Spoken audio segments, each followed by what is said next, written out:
Hello everyone. इस video में हम लोग फिजिक्स का एक इम्पॉर्टेंट चैप्टर है जिसका नाम है यांत्रिकी, जिसको इंग्लिश में मैकेनिक्स कहा जाता है।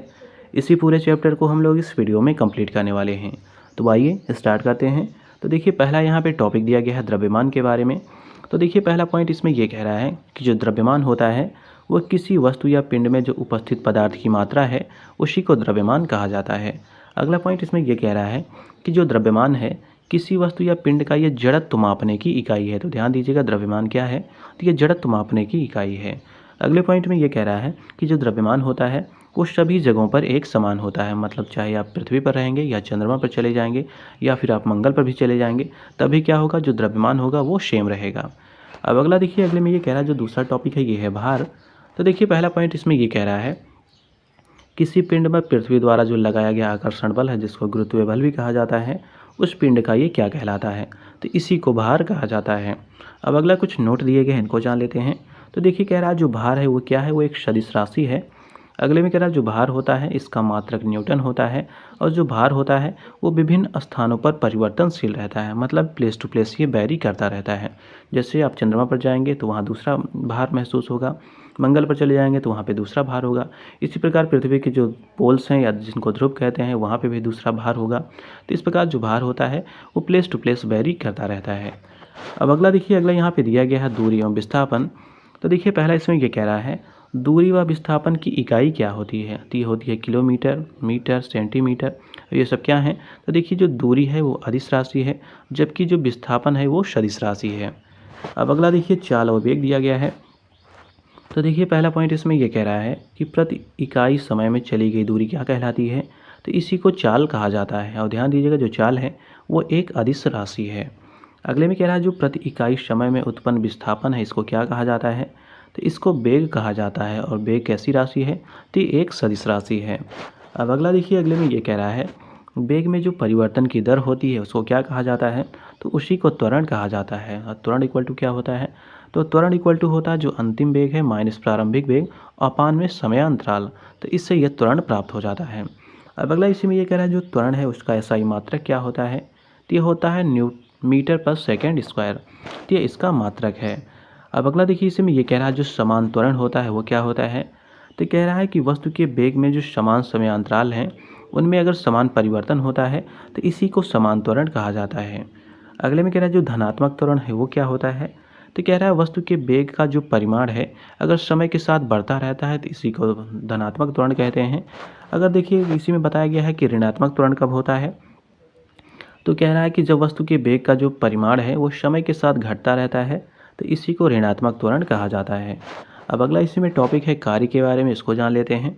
तो देखिए, पहला पॉइंट इसमें ये कह रहा है कि वस्तु के द्वारा कार्य करने की क्षमता क्या कहलाती है? तो इसी को ऊर्जा कहा जाता है। अगले में कह रहा है भौतिकी में कार्य की क्या परिभाषा होती है? तो देखिए, जो कार्य होता है इसकी माप जो होती है लगाए गए बल तथा बल की दिशा में जो वस्तु का विस्थापन है उसी के गुणनफल के ये बराबर होता है। कहने का मतलब ये है कार्य इक्वल टू क्या होता है? तो कार्य इक्वल टू होता है बल गुणे बल की दिशा में विस्थापन है। तो ये इसका फॉर्मूला है। अब अगला देखिए, अगले में क्या दिया गया है। तो देखिए, अगला क्वेश्चन इसमें ये कह रहा है कि जो कार्य है किन राशियों का ये गुणनफल है? तो जो कार्य है ये दो राशियों का गुणनफल है। किन दो राशियों का? तभी हम लोगों ने देखा था F इंटू डी। मतलब F क्या है? F मतलब फोर्स है, डी क्या है? तो डी डिस्प्लेसमेंट है, जिसको विस्थापन कहा जाता है। अब अगले में कह रहा है जो कार्य है कैसी राशि है? तो ये एक अदिश राशि है। अगले में कह रहा है जो कार्य का एसआई मात्रक होता है ये क्या होता है? तो ये न्यूटन मीटर या इसी को जूल कहा जाता है। अब अगला देखिए, अगले में ये कह रहा है कार्य का व्यंजक क्या होगा? कह रहा है जब बल एवं विस्थापन जो होंगे कोणीय दिशा में होंगे। तो देखिए, जो कार्य का फॉर्मूला होता है वो क्या होता है? वो होता है W equal to F D cos theta. तो ध्यान दीजिएगा, कह रहा है अगर थीटा इक्वल टू 0 हो जाएगा तो कार्य अधिकतम हो जाएगा। क्यों हो जाएगा? क्योंकि देखिए, जो कॉस 0 की मान हो की वैल्यू होती है जिसको मान कहते हैं वो 1 होता है। तो इस प्रकार क्या हो जाएगा? W equal to F D हो जाएगा जो अधिकतम हो जाएगा। वहीं पर कह रहा है अगर थीटा इक्वल टू 90 डिग्री हो गया तो कॉस 90 की वैल्यू क्या होती है? 0 होती है। तो इसलिए जो पूरा कार्य होगा वो पूरे कार्य का मान शून्य हो जाएगा। तो फिर कार्य क्या होगा? शून्य हो जाएगा। अब अगला देखिए, अगले में ये कह रहा है बल की दिशा और वस्तु के गतिशील होने की दिशा एक दूसरे के लंबवत मतलब 90 डिग्री हो तो कार्य का मान क्या होगा? तो कह रहा है कोई कार्य नहीं होगा। जैसे अभी हम लोगों ने ऊपर देखा था। देखिए, यहाँ पे दिया गया था एफ डी कॉस थीटा। कह रहा है अगर थीटा की वैल्यू 90 डिग्री हो जाएगी तो 90 डिग्री का मान क्या होता है? 0 हो जाता है।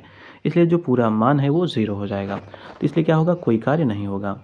अब अगला देखिए, अगले में कह रहा है जो कार्य है क्या है, वो एक अदिश राशि है और इसका तात्पर्य क्या है। तो देखिए इसमें ये कह रहा है कि कोई दिशा नहीं होती, केवल इसमें परिमाण होता है। क्या होता है, केवल इसमें परिमाण पाया जाता है, इसमें कोई दिशा नहीं होती, इसीलिए कह रहा है जो कार्य है एक अदिश राशि है। अब अगले में कह रहा है वस्तु पर किया गया जो कार्य होता है किस पर निर्भर नहीं करता। काफ़ी इंपॉर्टेंट है, पूछा जा रहा है निर्भर नहीं करता, तो जो वस्तु का द्रव्यमान होता है उस पर निर्भर नहीं करता। अब अगला देखिए, अगले क्वेश्चन में ये कह रहा है जब कोई व्यक्ति दीवार को धक्का देता है लेकिन इसमें अगर विस्थापन वो नहीं कर पाता है या उसमें विफल रहता है तो क्या कहा जाता है, तो माना जाता है कोई कार्य नहीं हुआ। तो ध्यान दीजिएगा, कार्य करने के लिए एक आवश्यक शर्त है कि जिस पर भी आप फोर्स लगाइए उसमें डिस्प्लेसमेंट या जिसको विस्थापन कहते हैं वो होना चाहिए, क्योंकि देखिए जो दीवार है उनमें विस्थापन नहीं हो पाया है, इसलिए माना जाता है कि यहाँ पे कोई कार्य नहीं किया गया है। अब अगला देखिए, अगले क्वेश्चन में ये कह रहा है एक पिंड द्वारा किया गया कार्य किस पर निर्भर नहीं करता। तो ध्यान दीजिएगा, जो वस्तु का प्रारंभिक वेग है उस पर निर्भर नहीं करता। अगले में कह रहा है कार्य हुआ है, ऐसा कहने के लिए कौन सी शर्त पूरी होनी आवश्यक है।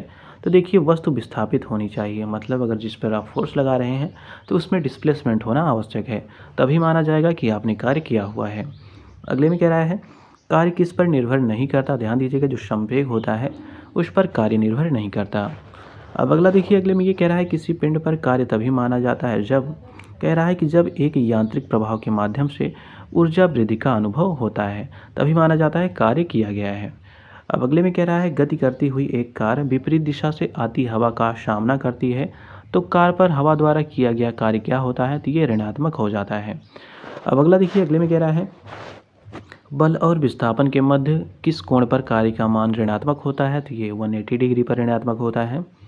अगले में कह रहा है वृत्ताकार पथ में घूम रही वस्तु द्वारा किए गए कार्य का कुल मान कितना होगा, तो ये 0 होता है। अगले में कह रहा है कार्य का ऋणात्मक मान कब होगा। ध्यान दीजिएगा, पूछा जा रहा है कार्य का मान ऋणात्मक कब होता है, जब कह रहा है जब विस्थापन बल की विपरीत दिशा में होता है, तब माना जाता है जो कार्य का मान है वो ऋणात्मक है। अगले में कह रहा है एक गधा अपनी पीठ पर वजन लेकर चल रहा है, कार्य का मान क्या होगा, तो 0 होगा। क्यों 0 होगा, क्योंकि कह रहा है जो वस्तु का विस्थापन है लगने वाले बल के वो लंबवत है, तो लंबवत हो जाएगा तो थीटा इक्वल टू 90 डिग्री हो जाएगा, इसलिए जो पूरी वैल्यू है वो 0 हो जाएगी। अब अगला देखिए, अगले में ये कह रहा है जो कार्य का मान होता है वो किन पर निर्भर करता है। तो देखिए जो प्रयुक्त बल है इन पर भी डिपेंड करता है। दूसरा कह रहा है वस्तु का जो विस्थापन है वह इस पर भी डिपेंड करता है। तीसरी जो चीज़ है उसमें कह रहा है बल और जो विस्थापन है इनके बीच का कोण क्या है, तो इन सारी चीज़ों पर डिपेंड करता है। अब अगला देखिए, अगले क्वेश्चन में क्या दिया गया है। तो देखिए अगले क्वेश्चन में कह रहा है ससंजक बल जिसको हम लोग कोहेसिव फोर्स कहते हैं, ये होता क्या है। तो कह रहा है एक ही पदार्थ के अणुओं के बीच जो कार्य करने वाला आकर्षण बल होता है उसी को ससंजक बल या कोहेसिव फोर्स उसको कहा जाता है। अब अगले में कह रहा है जो एडहेसिव फोर्स है जिसको हम लोग आसंजक बल कहते हैं, ये क्या होता है। तो कह रहा है जो भिन्न भिन्न अगर पदार्थ हैं उनके अणुओं के बीच कार्य करने वाला जो आकर्षण बल होता है तो उसी को आसंजक बल कहा जाता है। अब अगले में कह रहा है किस नियम के अनुसार जो कह रहा है ऊर्जा को ना तो उत्पन्न किया जा सकता है और ना ही उसको विनाश किया जा सकता है, केवल कह रहा है उसका रूप परिवर्तन हो सकता है, तो यह है ऊर्जा संरक्षण का नियम। अब अगला देखिए, अगले क्वेश्चन में क्या दिया गया है। तो अगले में कह रहा है जो ऊष्मा होती है इसका अनुभव करने वाले विकिरण को क्या कहते हैं, तो इसको अवरक्त विकिरण कहा जाता है। अगले में कह रहा है आकर्षण के गुरुत्वाकर्षण बल के अभाव में रॉकेट का जो रॉकेट है उसका प्रणोद क्या होता है, तो ये स्थिर होता है। अब इसी में अगला टॉपिक दिया गया है शक्ति के बारे में, इसको जान लेते हैं। तो देखिए पहला इसमें पॉइंट ये कह रहा है कि कार्य करने की दर क्या कहलाती है, तो इसी को शक्ति कहा जाता है। अगले में कह रहा है यदि कोई कार्य जो करता है टी समय में डब्ल्यू कार्य करता है तो उसकी शक्ति क्या होगी। तो ध्यान दीजिएगा पावर इक्वल टू क्या होता है, तो ये होता है वर्क अपॉन टाइम, जिसको कहते हैं क्या, कार्य अपान समय। तो ये मतलब जो शक्ति है उसका फॉर्मूला होता है डब्ल्यू अपॉन टी। अब अगला देखिए, अगले क्वेश्चन में ये कह रहा है कौन सी भौतिक राशि बल और वेग के गुणनफल के बराबर होती है, तो ये होती है शक्ति। अगले में कह रहा है जो शक्ति है इसका एसआई मात्रक क्या होता है, तो इसका एसआई मात्रक होता है वाट। अब अगला देखिए ऊर्जा टॉपिक दिया गया है, इसके बारे में जान लेते हैं। तो देखिए पहला इसमें ये कह रहा है कि किसी वस्तु में कार्य करने की क्षमता क्या कहलाती है, तो इसी को ऊर्जा कहा जाता है। अगले में कह रहा है ऊर्जा कैसी राशि है, तो ये एक अदिश राशि है। अगले में कह रहा है ऊर्जा का सही मात्रक क्या होता है, तो ये जूल होता है। अगले में कह रहा है जो गतिज ऊर्जा है किसके बराबर होती है, तो वो हाफ mv² के बराबर होती है। अगले में कह रहा है अगर गतिज ऊर्जा किस पर निर्भर करती है, तो ध्यान दीजिएगा जो गतिज ऊर्जा होती है वो गतिशील पिंड का वेग क्या है और उनका द्रव्यमान क्या है, इस पर यह डिपेंड करता है। अब अगले में कह रहा है जो कणों की गतिज ऊर्जा होती है वो किसमें सर्वाधिक होती है, तो गैसों में सर्वाधिक होती है। अगले में कह रहा है जब एक संपीड़ित जो स्प्रिंग है इसको छोड़ा जाता है तो वह अपनी स्थितिज ऊर्जा को किस में बदल लेती है, तो ये उसको गतिज ऊर्जा में बदल लेती है। अगले में कह रहा है गतिशील वस्तु में कौन सी ऊर्जा होती है, तो ये गतिज ऊर्जा होती है। अगले में कह रहा है वस्तु में जो गतिज ऊर्जा है की वृद्धि किसके कारण होती है, तो वस्तु की गति के कारण इसमें वृद्धि होती है। अगले में कह रहा है जल विद्युत ग्रह में जो विद्युत ऊर्जा में परिवर्तन होने वाली कौन सी ऊर्जा होती है। कहने का मतलब ये है कि जो जल विद्युत ग्रह होते हैं जो इसमें विद्युत ऊर्जा होती है वो किस में परिवर्तित हो जाती है, तो ये गतिज ऊर्जा में परिवर्तित हो जाती है। अब अगला देखिए, अगले में कह रहा है बैटरी जो होती है किस ऊर्जा को विद्युत ऊर्जा में परिवर्तित करती है, तो ये रासायनिक ऊर्जा को परिवर्तित करती है। अगले में कह रहा है जो पवन चक्की है जिसको हम लोग टरबाइन भी कहते हैं किस ऊर्जा को यांत्रिक ऊर्जा में परिवर्तित करती है, तो ये जो गतिज ऊर्जा होती है उसको यांत्रिक ऊर्जा में परिवर्तित करती है। अब एक पेंडुलम है, जो पेंडुलम का झूलना होता है इसमें कह रहा है कौन सी ऊर्जा किस में परिवर्तित होती है, तो देखिए जो इसमें स्थितिज ऊर्जा होती है वो गतिज ऊर्जा में परिवर्तित होती है। अब अगला देखिए अगले क्वेश्चन में क्या दिया गया है, तो देखिए अगले क्वेश्चन में ये कह रहा है कि जो गतिज ऊर्जा होती है जो संवेग होता है उसमें संबंध क्या होता है। तो ध्यान दीजिएगा जो काइनेटिक एनर्जी होती है वो इक्वल टू क्या होता है p²/2m। तो जहाँ पे देखिए जो p क्या है वो संवेग है और संवेग इक्वल टू क्या होता है, तो संवेग इक्वल टू होता है मॉस इनटू वेलोसिटी जिसको हम लोग mv कहते हैं। तो p इक्वल टू क्या हो गया, mv हो गया। अब अगला देखिए अगले में ये कह रहा है संवेग का मान काफ़ी बार पूछा जाता है कि अगर संवेग का मान 2 गुना हो जाए तो गतिज ऊर्जा का मान क्या होगा, तो जो गतिज ऊर्जा होगी वो 4 गुना हो जाएगी। अब अगला कह रहा है किसी बंदूक से गोली चलाने पर उसकी संभावित जो स्थितिज ऊर्जा होगी किस ऊर्जा में परिवर्तित हो जाती है, तो ये गतिज ऊर्जा में परिवर्तित हो जाती है। अगले में कह रहा है किसी वस्तु का द्रव्यमान है अगर उसको 2 गुना कर दिया जाए तो गतिज ऊर्जा कितनी हो जाएगी, तो गतिज ऊर्जा भी 2 गुनी हो जाएगी। अगले में कह रहा है किसी वस्तु का वेग अगर 2 गुना कर दिया जाए तो गतिज ऊर्जा कितनी हो जाएगी, तो गतिज ऊर्जा 4 गुना हो जाएगी। अगले में कह रहा है खींचे हुए धनुष से तीर छोड़ते समय धनुष की स्थितिज ऊर्जा किस ऊर्जा में परिवर्तित हो जाती है, तो ये गतिज ऊर्जा में परिवर्तित हो जाती है। अगले में कह रहा है गिरते हुए नारियल में कौन सी ऊर्जा होती है, तो ये गतिज ऊर्जा होती है। अगले में कह रहा है अगर संवेग को 2 गुना कर दिया जाए तो गतिज ऊर्जा कितनी गुनी हो जाएगी, तो जो ये गतिज ऊर्जा है वो 4 गुनी हो जाएगी।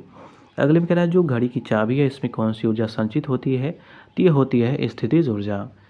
अब अगले में कह रहा है साइकिल चलाते समय ऊर्जा का किस जो प्रकार है उसमें रूपांतरण होता है, तो देखिए जो रासायनिक ऊर्जा है ये पेशीय ऊर्जा में और फिर जो गतिज ऊर्जा है उसमें ये रूपांतरित हो जाती है।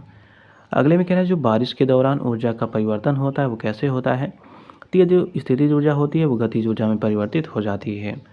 अगले में कह रहा है किसी वस्तु को ऊर्ध्वाधर फेंका गया और वह भूमि से अधिकतम h ऊंचाई तक पहुंचता है, उसके उपरांत ऊंचाई जो h है उसके 1/4 उसका बिंदु है उस पर पूछा जा रहा है गतिज ऊर्जा वस्तु की क्या होगी। तो देखिए उस समय वस्तु की जो ऊर्जा होगी वो कम स्थितिज ऊर्जा होगी और जो गतिज ऊर्जा होगी वो अधिकतम गतिज ऊर्जा उस समय उसमें पाई जाएगी। अब अगला देखिए अगले में कह रहा है जब हम एक रबर बैंड खींचते हैं तो हस्तांतरित ऊर्जा किस में संग्रहित होती है, तो ये स्थितिज ऊर्जा में संग्रहित होती है। अगले में कह रहा है जो बांध में संग्रहित जल रहते हैं उनमें कौन सी ऊर्जा होती है, तो उनमें स्थितिज ऊर्जा होती है। अगले में कह रहा है ऊपर उठाए गए हथौड़े के पास कौन सी ऊर्जा होती है, तो इसमें स्थितिज ऊर्जा होती है। अगले में कह रहा है यांत्रिक ऊर्जा का मान किसके बराबर होता है, तो ये गतिज ऊर्जा प्लस स्थितिज ऊर्जा इन्हीं दोनों को ऐड कर दिया जाए तो यांत्रिक ऊर्जा के लिए बराबर हो जाता है। अगले में कह रहा है स्थिति या आकृति में हुए परिवर्तन के कारण एक वस्तु में निहित ऊर्जा क्या कहलाती है, तो इसी को स्थितिज ऊर्जा कहा जाता है। अगले में कह रहा है अगर पहाड़ से गिरते समय किसी पिंड में कौन सी ऊर्जा होगी, तो इसमें देखिए गतिज ऊर्जा होगी, साथ ही साथ इसमें स्थितिज ऊर्जा भी विद्यमान होगी। अब अगले में कह रहा है जो यांत्रिक ऊर्जा होती है माइनस गतिज ऊर्जा जो होती है वो किसके मान के बराबर होती है, तो ये स्थितिज ऊर्जा के मान के बराबर होती है। अब अगला देखिए अगले पॉइंट में क्या है, तो अगले पॉइंट में ये कह रहा है किसी ऊर्जा को किस ऊर्जा में 2 प्रकार की ऊर्जा होती है, तो जो यांत्रिक ऊर्जा है इसमें 2 प्रकार की ऊर्जा होती है, अभी हम लोगों ने देखा था।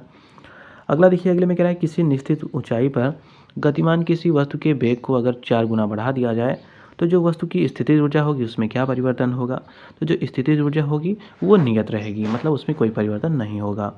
अगले में कह रहा है ऊंचाई के संदर्भ में कौन सी ऊर्जा घटती या बढ़ती है, तो जो स्थितिज ऊर्जा होती है वो घटती या बढ़ती है। अगले में कह रहा है यदि कोई बच्चा गैस से भरा जो गुब्बारा है वो छोड़ता है तो ऊपर जाता है, तो कह रहा है जो स्थितिज ऊर्जा होगी उसका मान पर क्या प्रभाव पड़ेगा। तो जो स्थितिज ऊर्जा होगी वो बढ़ जाएगी। अगले में कह रहा है हवाओं में कैसी ऊर्जा होती है, तो इनमें स्थितिज ऊर्जा होती है। अगले में कह रहा है वायु शक्ति में वायु की जो गतिज ऊर्जा है इसका जो परिवर्तन होता है किस में होता है, तो ये विद्युत ऊर्जा में इसका परिवर्तन हो जाता है। अब अगला देखिए यहाँ पे बताया गया है जो प्रमुख उपकरण हैं उनके द्वारा ऊर्जा का रूपांतरण किस तरह से होता है, इसको जान लेते हैं। तो देखिए पहला उपकरण है ये है सौर सेल। तो जो सौर सेल होता है इसमें प्रकाश ऊर्जा को विद्युत ऊर्जा में परिवर्तन होता है। डायनेमो देखिए ये काफ़ी बार पूछा जाता है, तो ये आंतरिक ऊर्जा को ये विद्युत ऊर्जा में परिवर्तित करता है। इसके अतिरिक्त देखिए जो विद्युत मोटर है ये विद्युत ऊर्जा को यांत्रिक ऊर्जा में बदलेगा। माइक्रोफोन काफ़ी बार पूछा जाता है, जो माइक्रोफोन है यह ध्वनि ऊर्जा को विद्युत ऊर्जा में परिवर्तित करता है। लाउड स्पीकर देखिए जो विद्युत ऊर्जा को यह ध्वनि ऊर्जा में परिवर्तित करता है। इसके अतिरिक्त देखिए जो सितार है काफ़ी बार पूछा जाता है, तो सितार जो होता है यांत्रिक ऊर्जा को यह ध्वनि ऊर्जा में बदलता है। अगला देखिए जो बल्ब है, ट्यूबलाइट हैं, हीटर हैं, तो ये सब विद्युत ऊर्जा को प्रकाश व ऊष्मा में बदलते हैं। मोमबत्ती का जलना देखिए जो क्या है, तो ये रासायनिक ऊर्जा को प्रकाश ऊर्जा में परिवर्तन होता है इसमें। और देखिए कह रहा है जो कोयले का जलना होता है उसमें क्या होता है, तो ये रासायनिक ऊर्जा का इसमें ऊष्मीय ऊर्जा में परिवर्तन होता है। विद्युत सेल में देखिए तो जो रासायनिक ऊर्जा है ये विद्युत ऊर्जा में परिवर्तित होती है।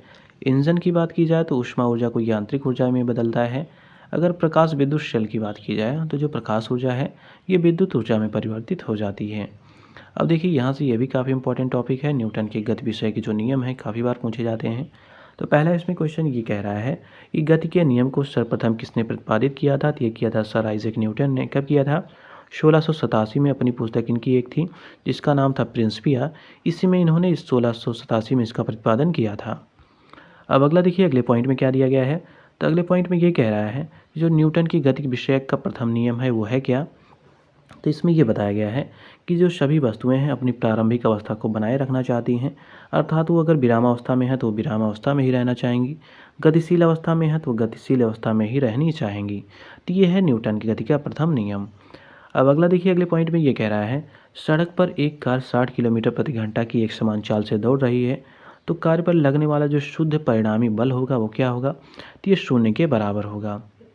अब अगला देखिए अगले में ये कह रहा है वस्तुओं की जो प्रारंभिक अवस्था है इसमें स्वतः परिवर्तन न होने की प्रवृत्ति क्या कहलाती है, तो ये जड़त्व कहलाता है, जिसको इंग्लिश में इनर्शिया कहा जाता है। अब अगला देखिए अगले में कह रहा है जो जड़त्व होता है वो कितने प्रकार का होता है, तो जो जड़त्व होता है वो दो प्रकार का होता है। पहला इसका प्रकार है स्थिरता का जड़त्व और दूसरा है इसमें गति का जड़त्व। तो ये जड़त्व के दो प्रकार हैं। अब अगला देखिए अगले में ये कह रहा है जो न्यूटन का प्रथम नियम है वो क्या कहलाता है, तो इसी को जड़त्व का नियम या इसी को लॉ ऑफ इनर्शिया कहा जाता है। अगले में कह रहा है जो न्यूटन के प्रथम नियम है हमें क्या इससे प्राप्त होता है, इससे बल की परिभाषा जिसको हम लोग डेफिनेशन ऑफ फोर्स कहते हैं ये हमको प्राप्त होता है। अब अगला देखिए अगले में कह रहा है जो न्यूटन के प्रथम नियम है इनके आधारित कुछ दैनिक जीवन में कुछ प्रमुख उदाहरण हैं, इनको जान लेते हैं क्योंकि डायरेक्टली बहुत सारी क्वेश्चन एग्जामों में पूछे जाते हैं। तो देखिए जो न्यूटन के प्रथम नियम है उनके कुछ एग्जाम्पलों में पहला एग्जाम्पल ये है कि रुकी हुई गाड़ी होती है इसके अचानक चलने पर उसमें जो बैठे यात्री रहते हैं ये पीछे की ओर झुक जाते हैं। तो ये कैसा एग्जाम्पल है, तो ये न्यूटन के गति का प्रथम नियम का एग्जाम्पल है। अगला कह रहा है जो चलती हुई गाड़ी है इसमें अचानक रुकने पर जो इसमें बैठे यात्री रहते हैं वो आगे की ओर झुक जाते हैं, तो ये भी पहले नियम का एग्जाम्पल है। अगला कह रहा है जो गोली मारने से क्या होता है कांच में छेद हो जाता है जबकि पत्थर मारने से वो टूट जाता है, तो ये भी प्रथम नियम का एग्जाम्पल है। अगले में कह रहा है हथौड़े के हत्थे में कसने के लिए हत्थे को ज़मीन पर मारते हैं, तो ये भी क्या है, ये भी प्रथम नियम का एग्जाम्पल है। अगले में जो पेड़ की टहनियाँ होती हैं इनको हिलाने से उसमें जो फल लगे रहते हैं जो पत्ते लगे रहते हैं वो पेड़ से अलग हो जाते हैं, तो ये भी प्रथम नियम का ही एग्जाम्पल है। अब अगला देखिए अगले में ये कह रहा है स्थिर या जो गतिज अवस्था है उसमें परिवर्तन का प्रतिरोध करने वाली प्रवृत्ति क्या कहलाती है, तो इसी को जड़त्व कहा जाता है। अगले में कह रहा है ऊंची छलांग लगाने वाला ऊंची छलांग से पहले कह रहा है कुछ समय तक दौड़ता है, ऐसा क्यों करता है, क्योंकि कह रहा है जो गति का जड़त्व होता है उससे ऊंची जो छलांग है वो लेने में मदद करता है। मतलब जो गति का जड़त्व होता है इससे क्या होता है, इससे जो छलांग लगानी होती है लंबी, इससे लंबी छलांग लगाने में आसानी होती है।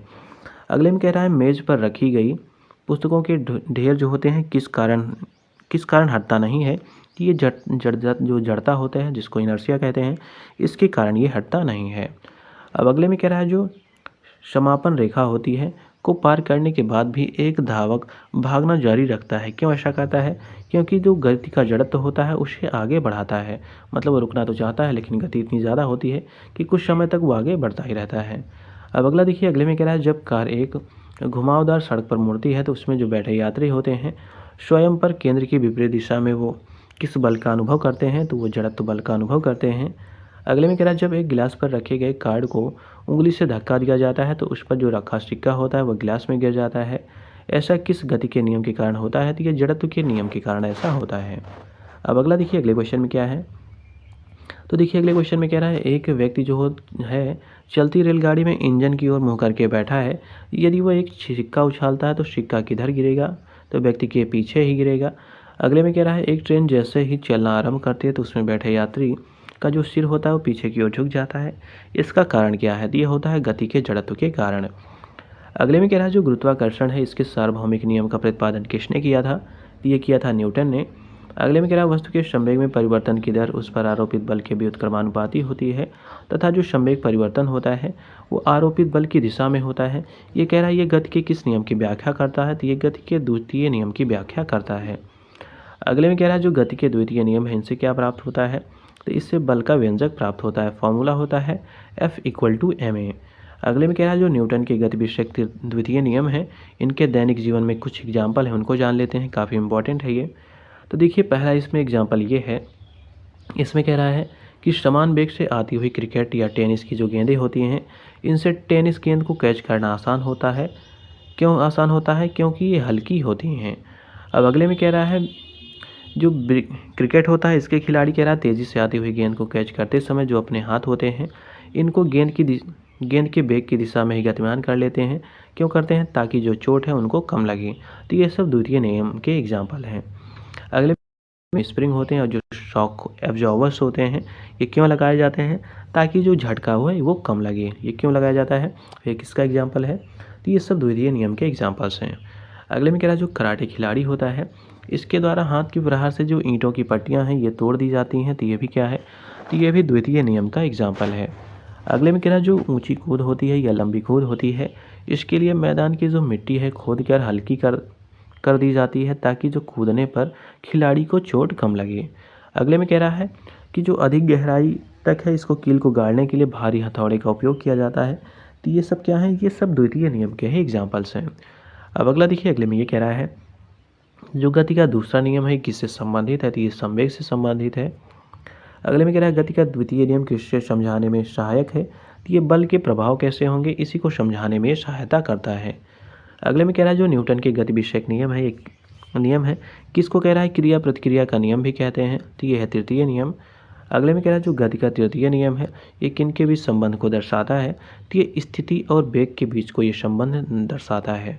अगले में कह रहा है प्रत्येक क्रिया तथा उसके समतुल्य और एक विपरीत प्रतिक्रिया होती है। ये कौन सा नियम है? तो ये तृतीय नियम का एग्जाम्पल है। मतलब कह रहा है जो प्रत्येक क्रिया होगी उसके बराबर ही एक विपरीत प्रतिक्रिया भी होती है। तो ये है क्रिया प्रतिक्रिया का नियम जिसको तीसरा नियम भी कहा जाता है। अगले में कह रहा है दीवार पर फेंकी गई गेंद किस गति विषय के नियम के कारण टकराकर वापस लौटती है? तो यह तृतीय नियम है। अगले में कह रहा है न्यूटन की गति विषय का जो तृतीय नियम है इसके संबंध में सही कथन दिए गए हैं। तो देखिए कह रहा है जो बल होते हैं वो अलग अलग निकाय पर विपरीत दिशा में इनको लागू होना आवश्यक होता है, तभी जो तृतीय नियम है वो माना जाएगा। अब अगला देखिए अगले क्वेश्चन में क्या दिया गया है। तो देखिए अगले क्वेश्चन में ये कह रहा है कि तेज़ गति से आने वाली जो क्रिकेट की गेंद होती है इनको पकड़ते समय क्षेत्र रक्षक जो रहता है अपनी बाहों को पीछे की ओर खींच लेता है।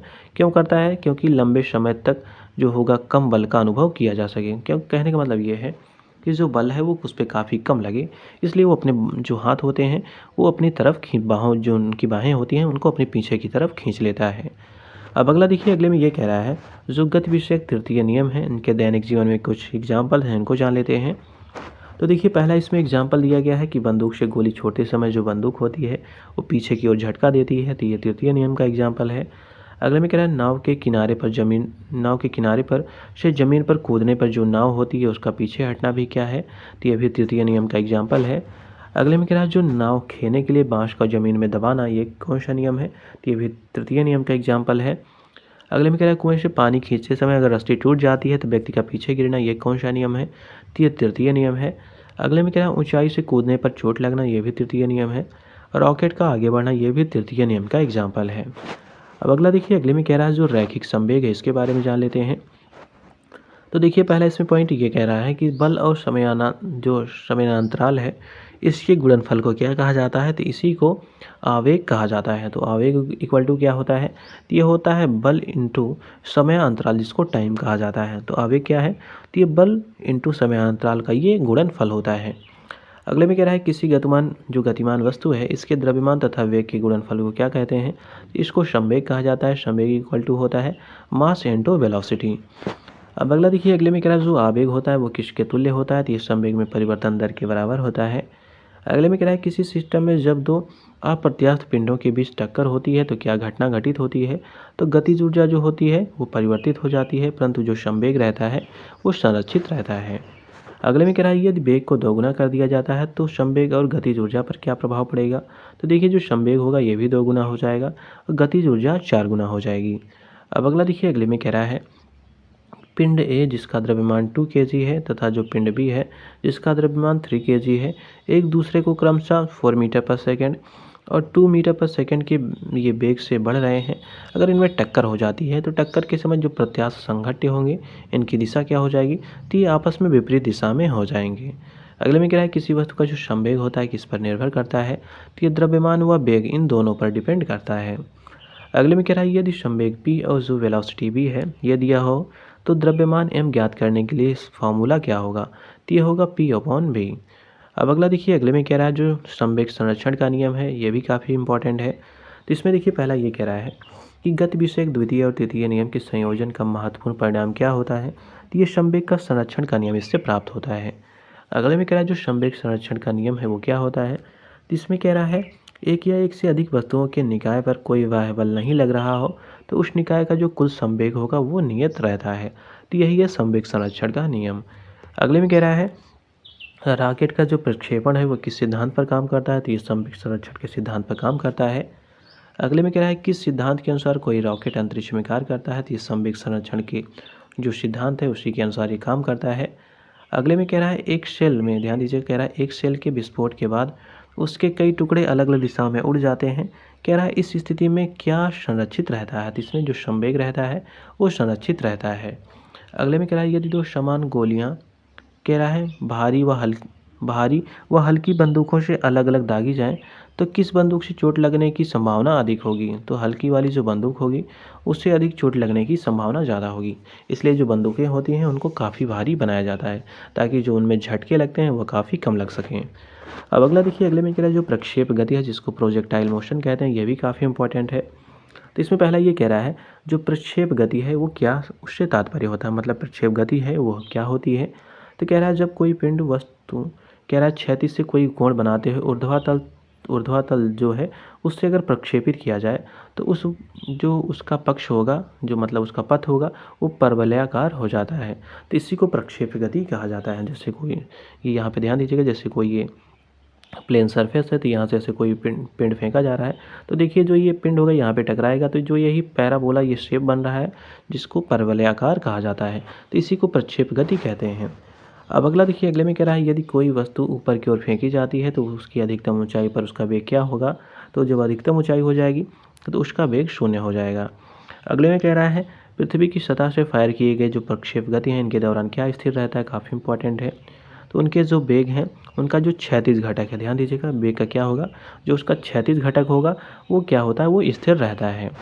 अगले में कह रहा है प्रक्षेप गति को क्या कहा जाता है, इसको प्रक्षेप पथ या इसी को ट्रेजेक्ट्री कहा जाता है।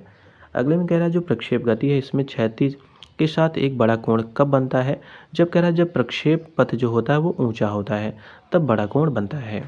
अब अगले में कह रहा है जो प्रक्षेप गति है इसमें कुल उड़ान का समय कितना होता है, तो अधिकतम ऊंचाई तक पहुंचने में लगने वाले समय को क्या कहते हैं, समय से ये दोगुना होता है। कहने का मतलब ये है कि जो उड्डयन काल होता है उसी के ये बराबर होता है। अगले में कह रहा है उड्डयन काल जिसको हम लोग टाइम ऑफ फ्लाइट कहते हैं ये होता क्या है, तो देखिए इसमें ये बताया गया है कि पिंड को फेंकने तथा वापस पृथ्वी पर गिरने के बीच का जो समय होता है उसी को उड्डयन काल या उसी को टाइम ऑफ फ्लाइट कहा जाता है। अब अगला देखिए कह रहा है परास जिसको रेंज कहा जाता है ये क्या होता है, तो कह रहा है उड्डयन काल में पिंड द्वारा मापी गई जो क्षैतिज दूरी है उसी को रेंज या परास कहा जाता है। अगले में कह रहा है किस प्रक्षेप कोण के लिए जो क्षैतिज परास होगा इसका मान जो होगा वो समान होगा। तो देखिए जो थीटा है और 90 माइनस थीटा है, इनके लिए जो क्षैतिज मान होगा वो एक समान होगा। अगले में कह रहा है किस प्रक्षेप कोण पर क्षैतिज परास अधिकतम होता है। तो ये होता है 45 डिग्री पर। मतलब अगर 45 डिग्री से कोई हम लोग वस्तु फेंकेंगे तो ये अधिकतम दूरी पर जाके गिरेगी। अब अगला देखिए, अगला इसी में टॉपिक है बल एवं घर्षण बल, जिसको हम लोग फोर्स एंड फ्रिक्शन फोर्स कहते हैं, इनके बारे में जान लेते हैं। तो देखिए जो बल हैं उनमें होते हैं गुरुत्वाकर्षण बल, दूसरे होते हैं विद्युत चुंबकीय बल जिनमें होते हैं स्थिर वैद्युत बल और चुंबकीय बल, दुर्बल बल, क्षीण बल, ये सब प्रबल बल, ये सब क्या है, ये सब बल के एग्जाम्पल्स हैं। अब अगला देखिए, अगले में ये कह रहा है जो सड़क पर चलना होता है उसकी अपेक्षा जो बर्फ़ होती है उस पर चलना कठिन होता है। क्यों होता है? क्योंकि कह रहा है जो बर्फ़ होती हैं उनमें क्या होता है, घर्षण कम होता है, इसलिए उन पे चलना कम हो, मतलब जो घर्षण होता है उस पर कम रहता है बर्फ़ पर, इसीलिए चलने पर उस पर कठिनाई होती है। अगले में कह रहा है हम बिना फिसले पृथ्वी पर चलने में सफल रहते हैं। क्यों? क्योंकि देखिए जो घर्षण बल है इसी के कारण ऐसा होता है कि हम लोग पृथ्वी पर फिसल नहीं पाते, जबकि बर्फ़ जो होती है उस पर हम फिसल जाते हैं। क्यों होता है? क्योंकि घर्षण बल का जो मान होता है वो कम होता है। अब अगला देखिए, अगले में ये कह रहा है यदि कोई वस्तु किसी सतह पर फिसलती है तो उसके बीच गति का प्रतिरोध करने वाला बल कौन सा होगा। तो इसी को घर्षण बल कहा जाता है। मतलब जो घर्षण बल होता है वो कोई अगर वस्तु गति कर रही है तो गति का विरोध करने वाला जो बल होगा उसी को घर्षण बल कहा जाएगा। अगले में कह रहा है साइकिल व कारों में बॉल बेयरिंग का प्रयोग क्यों होता है।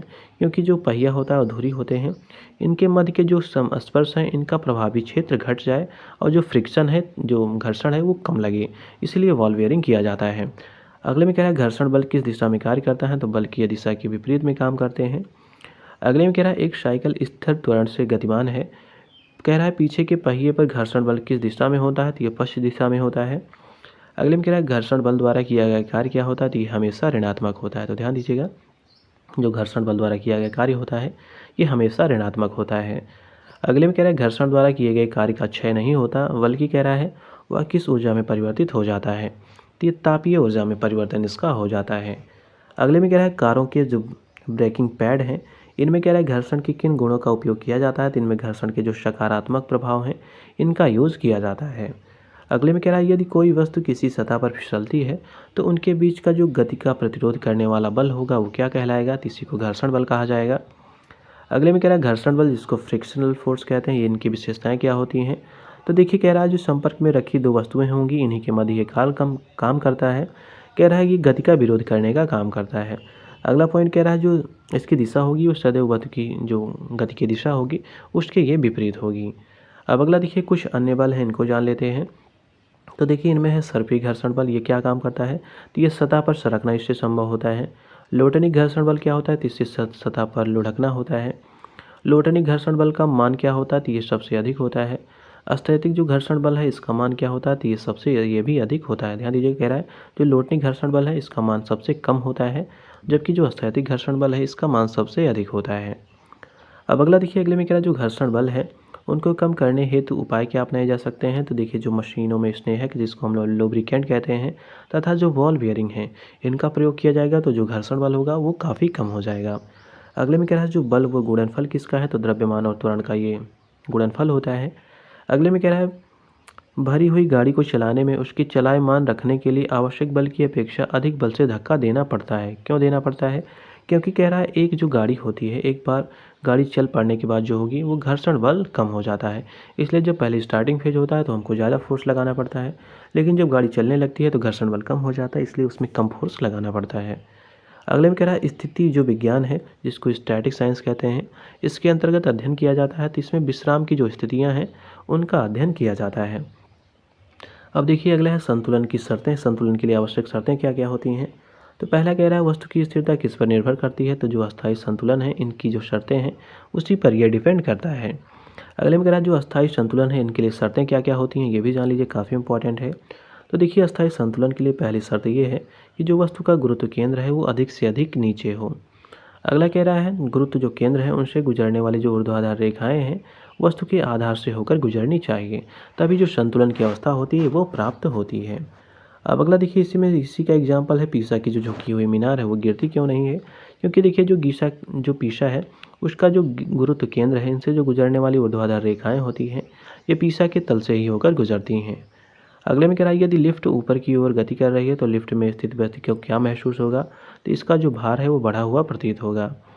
अगले में कह रहा है यदि लिफ्ट नीचे की ओर गति कर रही है तो लिफ्ट में स्थित व्यक्ति का भार पर क्या प्रभाव पड़ेगा, तो ये घटा हुआ प्रतीत होगा। अगले में कह रहा है यदि लिफ्ट जो है एक समान वेग से, मतलब त्वरण 0 है तो इसी को एक समान वेग कहा जाता है। कह रहा है ऊपर या नीचे गति करती है तो व्यक्ति का भार पर क्या प्रभाव पड़ेगा, तो भार पर कोई परिवर्तन नहीं पड़ेगा। तो ध्यान दीजिएगा, जब भी एक समान वेग होगा तब भार में कोई परिवर्तन नहीं होगा। अगले में कह रहा है नीचे आते वक्त जो लिफ्ट है अगर इसकी डोरी टूट जाए तो वह मुक्त वस्तु की भांति कार्य करेगी, तो इसका भार का मान क्या हो जाएगा, तो ये भार का मान 0 हो जाएगा। मतलब जो एक्सेलरेशन है ये जो ग्रेविटेशनल फोर्स है उसके इक्वल हो जाता है। अगले में कह रहा है जो नीचे आते वक्त ये लिफ्ट का त्वरण a है, गुरुत्वीय त्वरण g है, इससे कह रहा है अधिक हो जाए तो व्यक्ति के भार पर क्या प्रभाव पड़ेगा, तो जो लिफ्ट है, जो व्यक्ति है, लिफ्ट की फर्श से उड़कर वो छत से टकरा जाएगा, तो ऐसी स्थिति उत्पन्न होगी। अगले में कह रहा है किसी वस्तु को चांद की सतह से पृथ्वी तक लाए जाने के बाद वस्तु का भार पर क्या प्रभाव पड़ेगा, तो भार में वृद्धि हो जाती है। अगले में कह रहा है चंद्रमा पर कम गुरुत्वाकर्षण बल का कारण क्या है, तो ये वायुमंडल का अभाव इसका कारण है। अगले में कह रहा है जो नैनो द्रव्य हैं इनका सर्वाधिक महत्वपूर्ण गुण क्या है, तो ये है घर्षण। अगले में कह रहा है वृत्ताकार पथ में केंद्र की ओर कौन सा बल लगता है, तो ये अभिकेंद्री बल लगता है। अगले में कह रहा है अभिकेंद्री बल के नियम पर आधारित जो है उदाहरण जैसे मौत के कुएं, और उसके बाद इलेक्ट्रॉन की जो नाभिक के चारों ओर घूमना, सूर्य के चारों ओर ग्रहों की गति, ये सब क्या है, तो ये सब अभिकेंद्रीय बल के नियम पर ये आधारित हैं।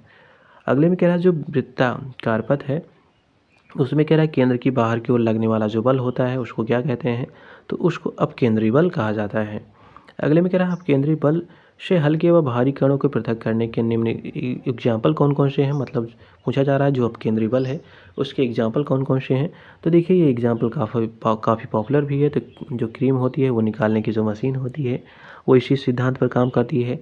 जो ड्राई क्लीनर होते हैं इसी सिद्धांत पर काम होते हैं। अपकेंद्रीय जो शोषक होते हैं ये भी इसी सिद्धांत पर होते हैं, और जो अपकेंद्री पंप होते हैं ये भी इसी सिद्धांत पर काम करते हैं। अब अगला देखिए, अगले में कह रहा है जो लोहे का एक गोला है ये कह रहा है पारे पर तैरता है किंतु जल में डूब जाता है, क्यों होता है, क्योंकि कह रहा है जो लोहे का सापेक्षिक घनत्व होता है ये पारे के अपेक्षिक घनत्व से कम होता है, जबकि ये जल के अपेक्षिक घनत्व से अधिक होगा। मतलब कहने का तात्पर्य ये है जिसका भी घनत्व कम होगा वो ऊपर तैरेगा, जिसका घनत्व ज़्यादा होगा वो नीचे डूब जाएगा।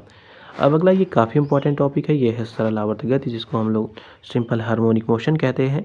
तो देखिए पहला इसमें क्वेश्चन ये कह रहा है कि जो आवर्त गति है जिसको हम लोग पीरियोडिक मोशन कहते हैं ये होता क्या है। कह रहा है जब पिंड एक निश्चित समयांतराल में एक निश्चित पथ पर अपनी गति को बार बार दोहराता है तो उसी को आवर्त गति कहा जाता है। मतलब कोई पिंड है वो एक निश्चित पथ पर बार बार अपनी जो स्थिति है उसको दोहरा रहा है तो इसी को सिंपल हार्मोनिक मोशन कहा जाता है। अब देखिए अगले में ये कह रहा है जो आवर्तकाल होता है जिसको हम लोग टाइम पीरियड कहते हैं ये होता क्या है। तो कह रहा है निश्चित पथ पर चली गई दूरी तथा जो लगा समय आवर्त है, मतलब जो लगा समय है उसी को आवर्तकाल कहते हैं। मतलब जितनी दूरी तय करने में जितना समय लग रहा है उसी को आवर्तकाल कहते हैं। अब अगला देखिए जो सिंपल हार्मोनिक मोशन है जिसको सरल आवर्त गति कहते हैं ये क्या होता है। कह रहा है जब कोई पिंड एक सरल रेखा पर मध्यमान स्थिति के इधर उधर गति करता है तो इसी को सरल आवर्ती गति कहते हैं। जैसे यहाँ पे देखिए एग्जाम्पल दिया गया है, एक पिंड है ये ऐसे यहाँ पे देखिए सस्पेंडेड किया गया है, मतलब लटकाया गया है। ये इधर भी इतनी दूरी गति कर रहा है, इधर भी गति कर रहा है और इसी पथ पर बार बार ये रिपीट कर रहा है, तो इसी को क्या कहेंगे, इसी को सिंपल हार्मोनिक मोशन कहते हैं।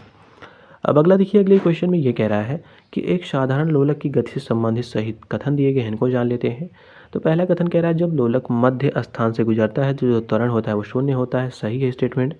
अगले में कह रहा है प्रत्येक आवर्तकाल में लोलक 2 बार किसी एक निर्दिष्ट वेग को प्राप्त कर सकता है या प्राप्त करता ही है, तो ये भी सही है। अगले में कह रहा है जो सामान्य लोलक है इसका दोलन आयाम होता है समय के साथ साथ कम होता रहता है, तो ये भी स्टेटमेंट सही है। अब अगला देखिए अगले क्वेश्चन में ये कह रहा है एक सेकंड में कह रहा है पिंड अपनी गति को जितनी बार दोहराता है इस पिंड को क्या कहा जाता है, तो इसी को आवृत्ति कहा जाता है। मतलब जितनी बार वो एक सेकंड में अपनी गति को दोहराता है उसी को आवृत्ति कहते हैं या इसको इंग्लिश में फ्रीक्वेंसी कहा जाता है। अगले में कह रहा है आवृत्ति की जो एसआई मात्रक है वो क्या होता है, तो ये हर्ट्ज या प्रति सेकंड इसको हम लोग डिनोट करते हैं या इसका ये मात्रक होता है। अगला कह रहा है जो सरल आवर्त गति है इसमें कह रहा है गति करने वाले अगर जो पिंड है उसका द्रव्यमान m है, कणों और उसके जो आवर्तकाल है t है, तो उनके बीच संबंध क्या होगा। तो देखिए t इक्वल टू होता है 2 पाई अपॉन √m/k, जहाँ पर k क्या है, तो जहाँ पर k जो है वो एक स्थिरांक होता है। अब अगला देखिए इससे बहुत सारे क्वेश्चन बनते हैं कि लंबाई पर क्या प्रभाव पड़ेगा, तो इसको जान लेते हैं।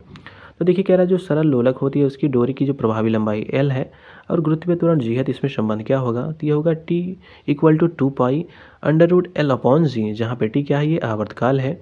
अब अगला देखिए, इसमें ये क्वेश्चन बहुत बार पूछा जाता है कि जो आवर्तकाल होता है इसका मान किस पर निर्भर करता है, तो ये डोरी की प्रभावी लंबाई तथा जो गुरुत्वीय त्वरण स्मॉल g है इसी के मान पर यह डिपेंड करता है।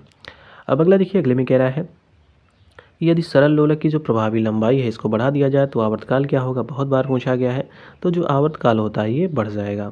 अगले में कह रहा है झूला झूलने वाली लड़की के बगल में अगर कोई दूसरी लड़की आकर बैठ जाती है तो आवर्तकाल पर क्या प्रभाव पड़ेगा, तो आवर्तकाल पर कोई प्रभाव नहीं पड़ेगा। क्यों नहीं पड़ेगा, क्योंकि कह रहा है जो आवर्तकाल होता है ये द्रव्यमान पर निर्भर नहीं करता, इसलिए कोई इस पर इफेक्ट नहीं पड़ेगा।